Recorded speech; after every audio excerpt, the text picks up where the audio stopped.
The Olympic lifts, the snatch and clean are common and popular exercises prescribed by S&C coaches to develop force and power qualities in athletes. Research has shown that weightlifting movements such as the full snatch and the clean and jerk and their derivatives provide a superior lower extremity training stimulus compared with other forms of training including jumping, powerlifting and kettlebell exercises. This is likely due to the similarities between the rate and pattern of hip, knee, and ankle triple extension that occur during weightlifting movements and sport skills such as vertical jumping, sprinting, and change of direction tasks, as well as the ability to provide an overload stimulus. As with any exercise, the mere inclusion of the exercise in a strength training program will not result in the desired adaptation unless it is performed with correct technique and appropriate loadings. In terms of developing technical mastery of the Olympic lifts, it is vital that the technique of the pull is mastered to ensure successful execution of the snatch and clean and so produce the desired training effect. Recent literature suggests that weightlifting pulling derivatives that exclude the catch may provide a training stimulus that is comparable or superior to weightlifting derivatives that include the catch. As you can see here, the athlete is demonstrating a power clean. As with any exercise session, it is essential to warm up. For this Olympic lift session, we'll begin with some shoulder mobility, as Olympic lifts put stress through the shoulders. Here, we're fully rotating the shoulders, holding onto a straight bar, in this case a broom handle, but any plastic or metal bar will do. Then adding in some thoracic rotation to fully warm up the muscles of the rotator cuff and upper back.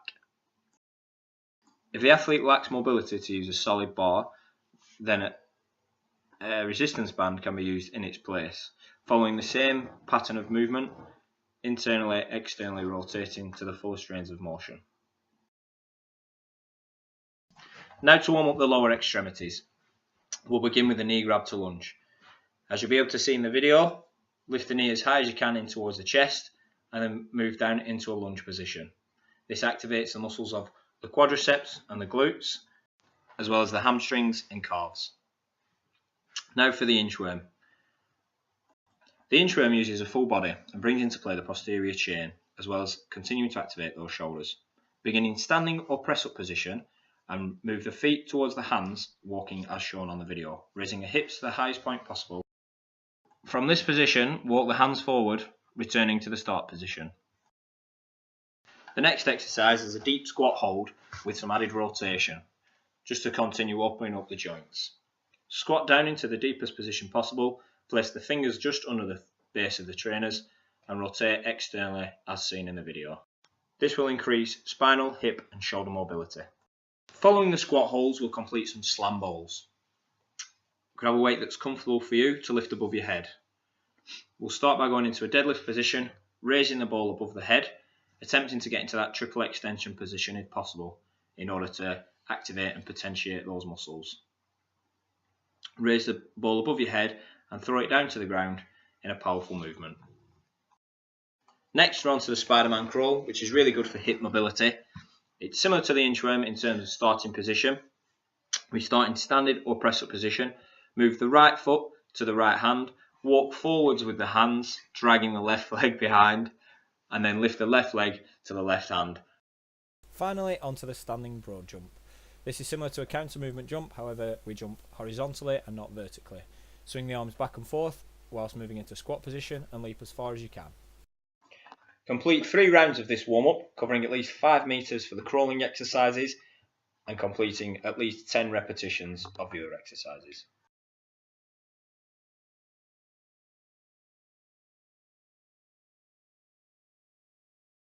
In this video, we will be demonstrating and explaining the clean pull from the knees. The clean pull from the knees allows the athletes to efficiently transition to the proper peak power position and accelerate the external load using full body triple extension while eliminating the added stress of properly lifting the external load from the floor and also catching the bar. During static stability at the start position as shown here, the muscles used are the erector spinae, rectus and transverse abdominis, internal and external obliques, quadratus lumborum, triceps brachii, deltoid subscapularis, latissimus dorsi, brachioradialis, trapezius, infraspinatus, serratus posterior and inferior, rhomboid major, rhomboid minor, and the supraspinatus.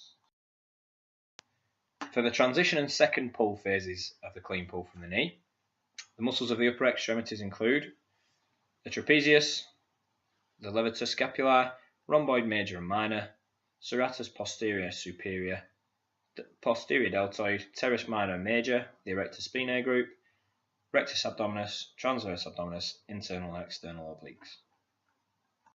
The muscles used in the lower extremities include the quadriceps groups, rectus femoris, vastus lateralis, medialis, and the vastus intermedius, gluteus maximus, the hamstrings group, bicep femoris, semimembranosus, semitendinosus, the gastrocnemius, soleus, tibialis, flexor digitorum, peroneus longus, and the peroneus brevis.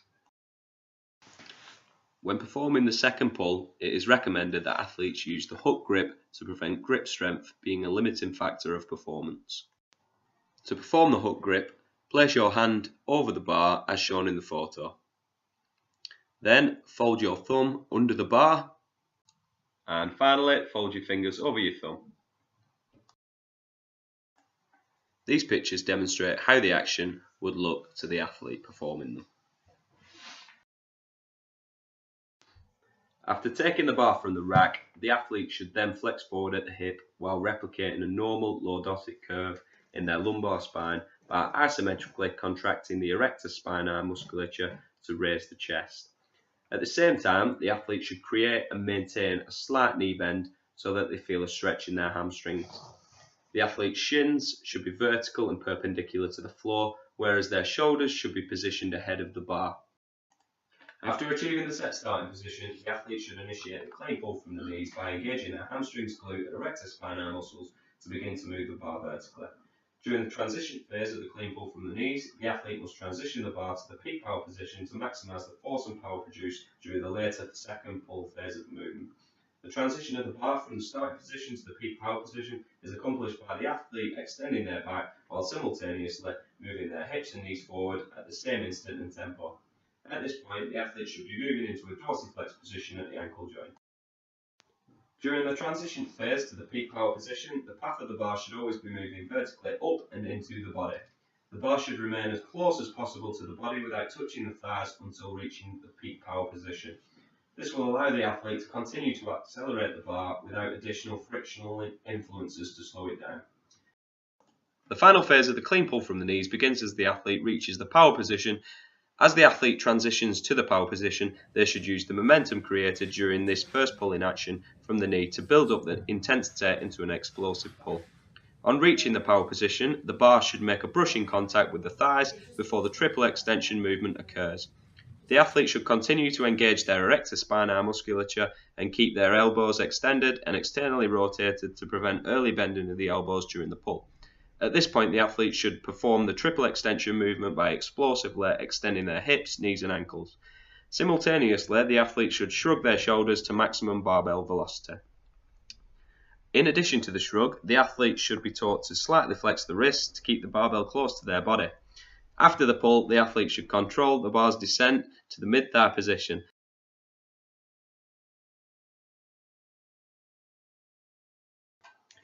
Here are a few common mistakes of the second pull. The athlete may push their hips too far forward during the transition and second pull instead of continuing to drive vertically through the midfoot, likely resulting in a looping of the bar away from the athlete's body. The athlete may transition their body weight to their forefoot too early, likely resulting in the improper vertical transference of force through the midfoot before the triple extension movement during the second pull. As demonstrated here, the athlete may bend their arms, recruiting muscles from their upper back and arms, which will prevent maximum transference of generated force to the bar. The athlete may complete the shrugging motion before the full triple extension movement. Likewise, the athlete may not aggressively shrug at the top of the second pull, preventing maximum bar velocity. Although failing to aggressively shrug at the top of the second pull may not impact lower body power development, it may impact the transfer of the pulling technique of the clean pull from the knees to the catch. If an athlete cannot perform the second pull, they can regress the exercise. Here we have the athlete using lifting blocks. This removes the first pull from the movement, allowing the athlete to go straight into the second pull and perform triple extension. If the athlete is competent at performing the second pull, they can progress onto the catch. So here you can see in the video that the athlete is about to perform the catch. So to perform the catch, you need to make sure that once the bar reaches sternum height, you need to pull the shoulders under the bar, dropping into a semi-squat position. Sit back into a quarter squat position, reaching back at the hips with the heels on the floor and the knees behind the toes. At the top of the high pull, as you move into a power clean position, the hook grip is released so that the elbows can be brought up high and the bar is caught on the fingertips and deltoids.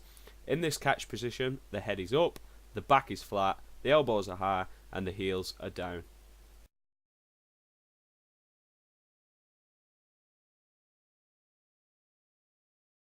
The clean pull from the knee and other such weightlifting movements can be implemented in many different training blocks. However, the sets and reps will be determined based on the goals of said training block. For a strength endurance block with higher repetition rates and light moderate loads, cluster sets of 2 or 5 reps should be used to limit poor technique due to fatiguing muscles. During strength blocks, loads of 80 to 100% of the athlete's power clean should be used. If not, as previously mentioned, 2 to 5 reps should be completed over 3 to 5 sets.